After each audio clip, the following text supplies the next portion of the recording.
Hey, John. Eric, how are you tonight? I am doing just fine, just fine. Peachy keen? Yeah, it actually rained today out here, and it's been Whoa. almost chilly. Welcome to fall. Yeah, I just said peachy keen, and that reminded me, I think I have like my peach trees that I've been trying to keep alive that I'm just about to give up on. But there are like four peaches on one of the trees. Well, there you go. I don't know if I'm going to actually get to eat them or not because they're not ripe yet. And But like, will I get them or will the birds get them? they're there. It's still TBD. But I was mowing this weekend, and I was kind of ducking underneath the branches because they're a little low still, and I'm looking up and going like, wait, that's a peach. There's not many of them, but there are a few, and lemons. They are very small. They are very green. But those are called limes. No, they're called not ripe lemons. Well, it was some. I forget if I'm sure I told you, but it's some special like lemon tree from Japan or something like that. That's more cold acclimated than the traditional Florida right. citrus. Right. So I'm not sure that they'll be any good. But I've had the tree in the ground for like 3 years, and this is the first year that there were blossoms, and presumably where there were blossoms, there are now little. They're only like an inch and a half round, at least at the moment. So I presume that they still have a ways to go, and we don't have that much summer left. So who knows? We might not have enough summer for them to mature. But still, I was like, hey, look at that. That's awesome. Nice. Yeah. Very nice. So, well, cool. Scads of other fruit coming into as we come into fall, apples and pears and plums and prunes. Literal Farmer John. This is our little. You go down to Costco and get like those fruit trees, and So it's it's not like it's not a money making endeavor. Let's say fruit magnate. I'm not sure how much 4 peaches would bring in, but I don't know if that's going to cover the cost of anything you've put in it. Seeing as they've been in the ground, the trees have been in the ground for now eight years, and like, hey, even if I got them all, we'd be at 1 peach every 2 years, like on average. Yeah, the amortization's going to be a while. Anyway. Well, I wish you peach as well. Yeah. Yeah. Anyway, anything fun for you? As so this weekend and this whole week has been boxing up and gathering stuff for my 2 oldest girls who are heading back to college after the summer break here. Mm-hmm. So this weekend, actually, we're recording on Tuesday because Wednesday night is kind of our last night as a full family, all 5 of us. And Thursday morning, bright and early, we're packing up and hopping in the car, driving 2 cars out and leaving 2 cars there, and we'll fly home. Just my wife and I will fly home Saturday night. So get them all packed in, back to college, and then it'll only be the boy at home. For another few weeks. Yeah, until the 15th of September when we drive him out to college, but we're not leaving him a vehicle, so we'll drive out and drive back. Yeah. Well, soon to be empty nesters, empty-ish nesters. Yeah. I'm putting on a brave face and saying I'm looking forward to it, and I make comments about it'll be nice that doors will be closed, laundry will be on the floor, dishes will be in the dishwasher, things like that. But I really am going to miss them. Yeah, totally. I've enjoyed having both boys in the house for this summer. Yeah. It's been very, very nice. Very nice. Yep. Very nice. We're getting old. We're getting old, dude. Well, it's all good. A short intro today. Should we jump right in? Let's do it. I see you have a cool topic.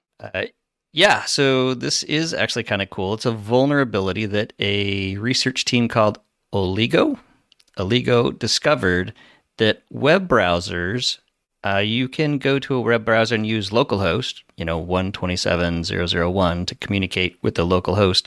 Apparently, web browsers can also communicate with localhost using the IP address 0.0.0.0. And apparently, because it similarly, it allows a web browser and then any public website that hosts code, JavaScript or whatnot, to communicate with devices on the local host, on the local network, and execute arbitrary code using that address of 0.0.0.0. So wait, so you can do like, what was that old method? XML HTTP request to 0.0.0.0. And does that bypass the cross-site? It bypasses all sorts of things. And so the remediation basically is browsers are going to block 0.0.0.0. Not sure why they allowed that in the first place. Because 1.0.0.0 is a legit IP address. So 0 is a legit IP address. But 0.0.0.0 is nothing. Anyway, so in April of this past year, Alligo, I hope I'm saying that right, Alligo disclosed the vulnerability to all the security teams at all the major browsers because it was every browser. And the fascinating thing about this one... Boy, disclosing it in April means that they gave their 90 days and like nothing else, May, June, July. Yeah. And even if the fixes or mitigations weren't in place, no extra time. No, and the fascinating thing to me about this one is that this is a vulnerability that only runs locally on Mac and Linux. Windows, not impacted by this issue.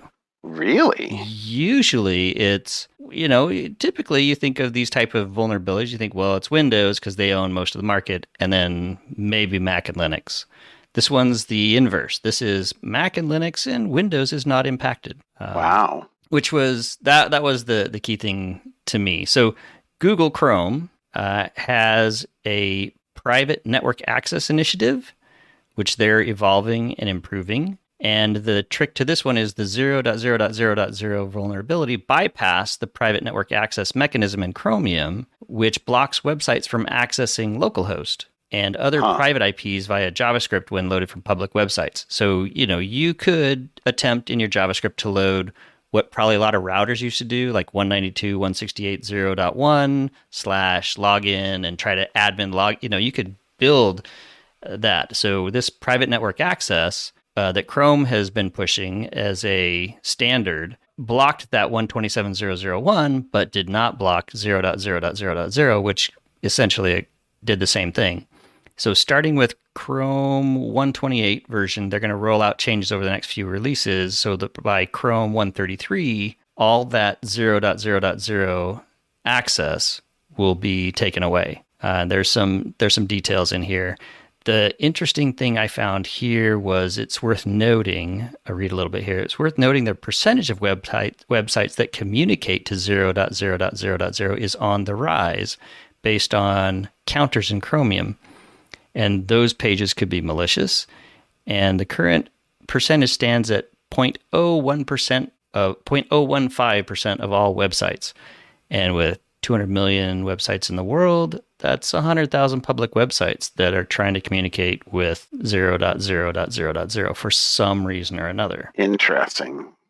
And I haven't read this article, is there any legitimate reason to do that? I don't know. I mean, I think probably, but you would think that since it's localhost, local development for local access, you would, but 0.0. The 4.0 approach is apparently bypasses any of the restrictions that browsers have put in to handle that. So Apple Safari, Apple is making breaking changes to WebKit that block access to the 4.0s. And as part of this change, they added a check to their destination host IP address. If it's all zeros, a request is blocked. So if 100,000 websites are doing it today, you got to think some portion of them are legit and real and are doing it for a reason. So it hasn't only been 100%. Lots of websites have been using it before. It's just on the increase in the last dramatic increase. Dramatic increase from 0.003% to 0.015%. So would that be probably from 4 or 5x? Yeah, from 5 to 10,000 to 100,000 or more. Anyway, so Apple WebKit, they're going to make a fix, but they call it a breaking change. So I wonder if any of the Apple services, because Apple does a lot of communication on your home network. It's true. Between your little home pods and your things, and I'm sure it leverages a lot of Safari. I wonder if that's something Apple does. So Firefox has no immediate fix. And although a fix is in progress, they've never restricted private network access. So it's technically always allowed. And apparently, and this is in the article, Mozilla says from this perspective, there is nothing to fix since the private network access is not implemented in the first place. But after Mozilla got the information from this security report, they are making a change to the fetch specification, says the RFC, to block the 4 zeros. And Firefox has prioritized this implementation of private network access, but it has not implemented it yet. At some undetermined point in the future, Firefox is going to block the 4 zeros. So I'm going to bet that there are going to be some grumpy apps out there as this rolls out. Because there got to be some legitimate uses for it for accessing a local network through your browser. So that I just thought was an interesting one. Nothing super fancy about it, other than if you're a Windows user, you can laugh at the Mac and Linux users. Yeah, hey, sleep easy tonight. All right, there you go. That's pretty funny. All right, that's good. Okay, I grabbed 2 articles. So the first is, you're laughing at the notes. I said, from the Department of Eric said it happened. So remember that starting this year, companies are required to disclose on their SEC forms when they have a breach. Right. And so this is the security, not computer security, firm ADT. Right, the home security. The physical home security suffered a data breach and had threat actors steal data about its customers, but they did not announce it. They didn't say... so the quote from Zach Whitaker, who I saw the link from, refused to say when the incident happened, how long the incident ran for, and how many are affected. So, it's not that they're, at least as of this moment, they have done the minimum required to disclose something and are certainly not volunteering anything else. So it says, in a Thursday morning Form 8K regulatory filing with the Security and Exchange Commission, ADT says threat actors breached some of its databases and stole customer information. So ADT did not share many details about the attack, but on July 31st, a threat actor leaked customer data allegedly stolen from ADT on a forum, and the leaked data included 30,800 customer records, including customer emails, complete addresses, user IDs, and products purchased. Somebody got access to a database somewhere. Yeah. So anyway, the thing that I liked about this article was that it was kind of reaffirming what I seem to remember you saying either late last year or early this year about what we should expect to happen. And we've seen a few, of these, but I guess it's also a little ironic that it's a security firm, but yeah. So then my second article, and evidently you're on a roll with titles this week. My title from here was from the Department of Wet Water. So this is how phishing attacks adapt quickly. The thing that caught my eye on this was, of course, the lead, the first paragraph or the first, but it says in 2023, no fewer than 94% of businesses were impacted by phishing attacks. So that's near entire prevalence. So up 40%, according to research from Egress. So this is some confirmation bias, I would say, for me and Yeah. perhaps us, in that one of the reasons behind the surge, popular at Hanser at least, I don't know that I've ever seen a quantification of this, but is the fact that it is easy to use AI, generative AI in particular, to craft content. So Yep. absolutely seen this. Like I said, quantitative data for that in the wild, I'm not entirely sure. But a second thing is, phishing as a service. There's absolutely services out there that can be used, and so the quote is, phishing as a service is sometimes cited to explain why phishing threats are at an all-time high. By allowing malicious parties to hire skilled attackers to carry out phishing campaigns, makes it easy for anyone with a grudge or a desire to exfiltrate some money from unsuspecting victims to launch phishing attacks. Mm-hmm. Okay, so that's the how easy is it? So the second kind of thing in this article at least is the how fast people jump on current events. Because that's what people are searching for. That's what you can maybe rank quick for, et cetera. So the two examples, they pulled a couple of examples in the article, but the two examples that they used here that I pulled out some quotes for was with the CrowdStrike blue screen of death from a couple weeks ago.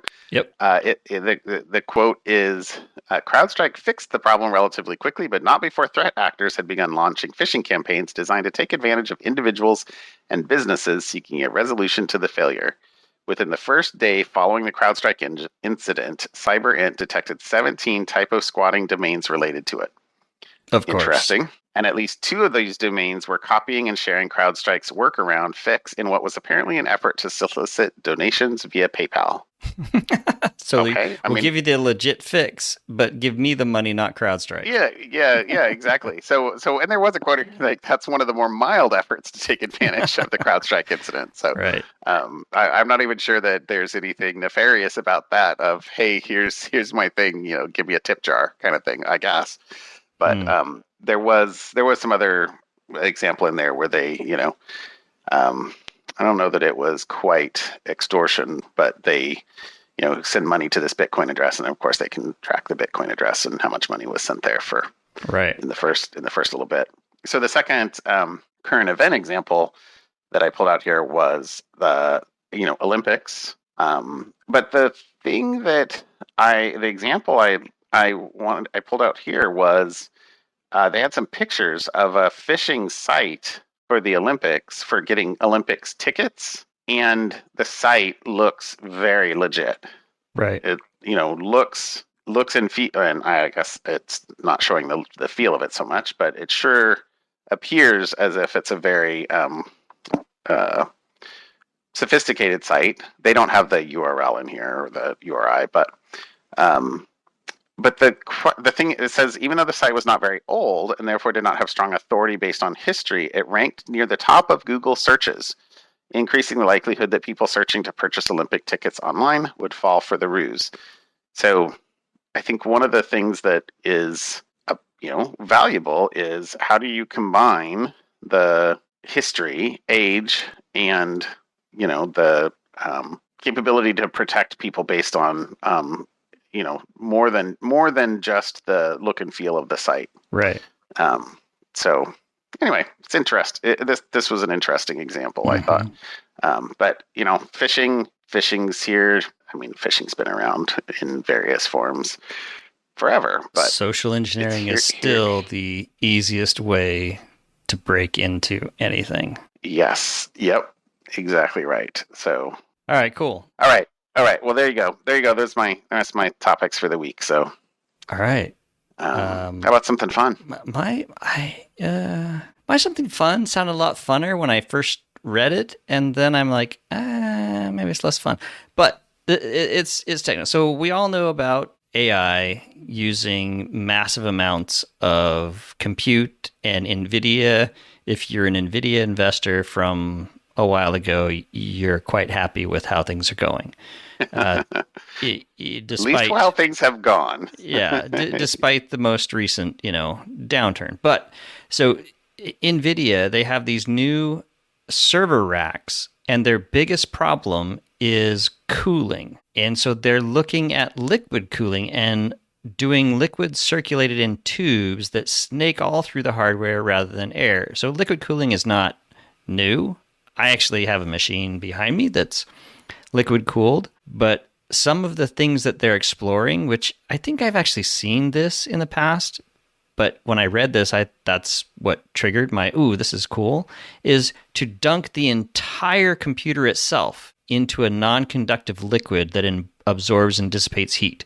So not just running liquid cooling through tubes around the CPUs, but like taking the whole PC and basically dipping it in a vat of dunking it, oil or some liquid to help dissipate the heat. What are non-conductive liquids? I don't know. But one of the other comments in here is the liquid cooling systems for NVIDIA's GB200 high-end rack cost more than $80,000. So just the cooling systems for their big high-end machines cost $80,000, which is 15 to 20 times the cost of an air-cooled system for existing rack of NVIDIA's H200 chips. So apparently if you're running these big server farms, which companies do, cooling is a massive cost, because no matter where you are, you got to keep a room that is filled with tiny little heaters cooled. And so I just thought this... How can we use them to take that energy and generate... something. Capture it. So, so the whole thing is they've got these little tiny micro channels. So the cooling system I have over here is more like a radiator, a liquid cooler. So it's, it's a fully enclosed. But these cooling systems they're talking about have these micro channels inside them that the big piece of this is a universal quick disconnect. So actually being able to connect and disconnect sections of that cooling without piping, drips. Without drips, because liquid, not good typically with computers. And that is like a huge part of doing this. And apparently all the chips are made in Taiwan and that side of the world, but all the piping for this is made by American and European companies. So you've got the people who have the cooling systems on one side of the planet and the people who are building the systems that need it on the other side of the planet. So I just thought it was cool. I think we'll probably start seeing more and more liquid cooled things, pushed further down the stack and into phones and laptops and all sorts of things as we have kind of hit our limit in how small and energy efficient we can make chips. Now they just need to be more powerful, which then of course makes them warmer, and getting rid of fans would be cool. So there you go. That's my something cool. Okay, that's cool. So a little bit of real-time follow-up. So I did a Google search for, non-conducting liquids, and the AI results here. AI may hallucinate. So it says they're liquids that have a conductivity of less than 50 PS. I guess I don't know what the units that is, per meter or per. I'm not sure what the M is there either. It can't be meter. Anyway, and can accumulate a charge. Some examples of non-conductive liquids: hydrocarbons, benzene, diethyl ether, gasoline, heptane, hexane. So I don't think you want them to accumulate a charge. Okay, how about we go no on them? Aromatic solvents, insulating oils, and then the last one was the one that I was like, oh, this must be what it says. Novec fluid. This fluid can be used to submerge electronics because it's non-conductive and can absorb heat from processors by changing from a liquid to a gas. So Novec fluid, something else to Novec fluid. Learn about. Apparently you can buy it on Amazon. Do not drink the Novec fluid. Oh, for $500 for a small bottle. Wow. Maybe you can't get it on Amazon. I just Googled it and it said shopping. Would you like to, get it fast? 3M. Novec 7100 engineered fluid. Hydrofluoroether with unique properties. Yeah, not cheap. There you go. There you go. All right. Anyways, there you go.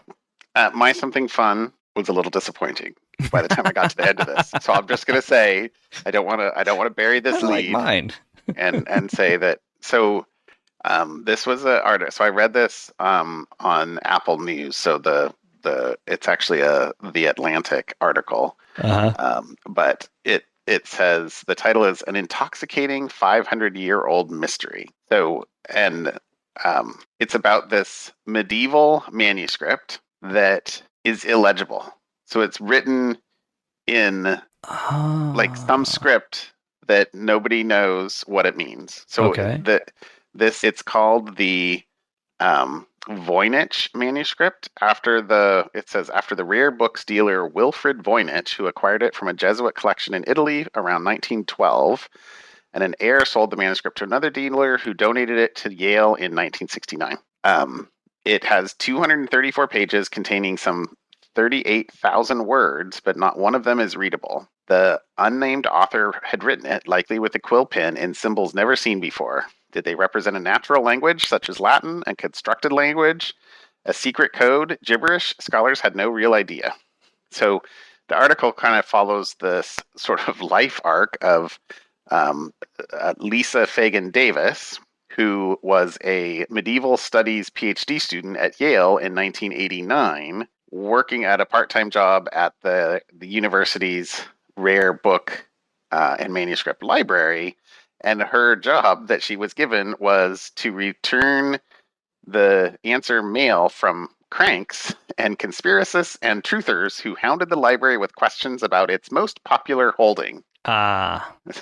So, because everybody, evidently, even, what is that, 40 years ago, 30 years ago, a little more than that, 35, was, like, there was still people, like, going, like, I know how to interpret this. This is what it is. And so she was intrigued with it at the time, but saw that it was kind of dismissed by her community, I guess, researchers. And so, she got her PhD about something else, went on in life, and got her PhD, has a career, eventually becomes the executive director of the Medieval Academy of America, and then the Yale reaches out to her, I think it was in 2015 or 2016, and says, hey, we keep getting all of these, emails and inbound. We are going to do a big sort of book and try and point people at the book that has all the full color pictures and all the other stuff about it. Will you evaluate the papers about it and stuff like that? So everybody else figure it out? It kind of falls back into her life. Well, she then becomes a kind of a Twitter crank. The quote was, reigning queen of academic burns, for people on Twitter claiming that they had figured out X, Y, or Z. Right. But it said that she felt like that wasn't being productive, and so she was going to go and she decided to tackle instead of telling people that they're not doing things right, she should go and try and do something right. What would you do right? So this is, here's another quote about the book itself. It says, flowering through the indecipherable script are otherworldly illustrations, strange prehistoric plants with leaves and dreamy geometries, oversized pages that folded out to reveal rosettes, zodiac stars, the cosmos, lists of apparent medicinal formulas, alongside drawings of herbs and spindly bottles. Most striking of all were the groups of naked women. They held stars on strings like balloons or stood in green pools filled by trickling ducts and by pipes that looked like fallopian tubes. Many of the women seemed less to be bathing than working as plumbers in some primordial waterworks. Although the book's parchment and pigments looked medieval, the drawings of the women had no close cultural parallel in any era. Even the plants, which appeared to have the stems of one species and the roots of another, resisted identification. So she has a history of evaluating medieval manuscripts. They don't know, can't do handwriting analysis on letters that aren't like actual letters. They couldn't. She says it could not. She couldn't avail herself of the most basic paleographic skill, making sense of a scribe's letter forms, abbreviations, and punctuation. How could you read something whose alphabet lacked any known precedent? That left a single slim line of attack, counting the manuscript's hands. Even if a language was unreadable, a good paleographer could spot small stylistic tells distinguishing one scribe from the next. So she attacked it from the who wrote this, and in very detailed analysis of the handwriting of like letters on different pages, could tell when one letter changed and was consistent between pages, and then confirmed that with other letters that also changed at the same boundary, and basically came down to the fact that there were 5. It says, to reduce this possibility of selection bias, Davis examined other letters and found that their style shifted in lockstep with the first letter. After months of analysis, she concluded that even if the Voynich had a single guiding vision, it was the handiwork of 5 different scribes. Oh, okay. So still can't do anything else, but you can tell that there were 5 people that wrote this. And then the other thing was that the physical condition was also something you could analyze. The calfskin parchment has holes where scabs, wounds, or insects had stricken the animal it had come from.